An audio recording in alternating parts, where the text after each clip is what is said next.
লোহিত সাগরে মোতায়েন থাকা মার্কিন বিমান বাহিনীর রণতরী আইজেনহাওয়ারে ক্ষেপণাস্ত্র হামলা চালানোর দাবি করেছে ইয়েমেনের সশস্ত্র গোষ্ঠী হুথি।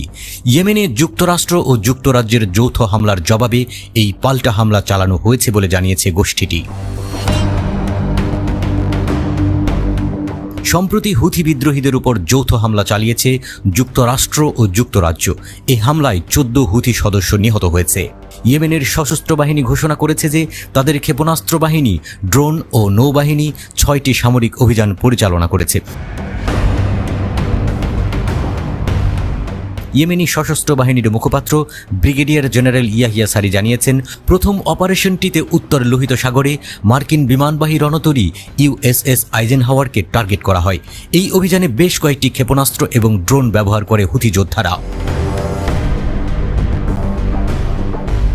সম্প্রতি হুথি বিদ্রোহীদের গদর ক্ষেপণাস্ত্র দিয়েছে ইরান।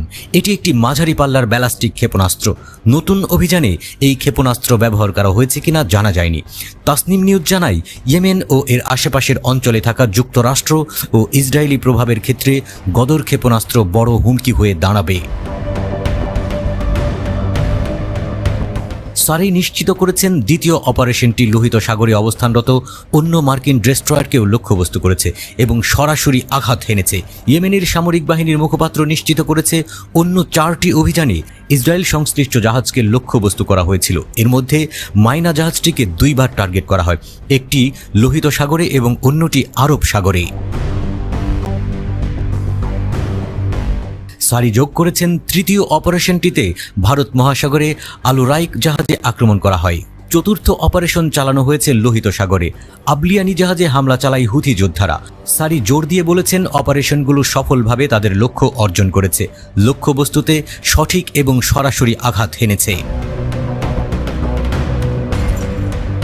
সারি জানিয়েছেন, ইয়েমেনি সশস্ত্র বাহিনী নিপীড়িত ফিলিস্তিনি জনগণের সমর্থনে এবং আমেরিকান ও ব্রিটিশ আগ্রাসনের জবাবে তাদের সামরিক অভিযান চালিয়ে যাবে। ইরান সমর্থিত হুথি বিদ্রোহীরা গত নভেম্বর থেকে লোহিত সাগর, বাব আল মান্দাব প্রণালী এবং এডেন উপসাগরে চলাচলরত ইসরায়েলি জাহাজে হামলা চালিয়ে আসছে।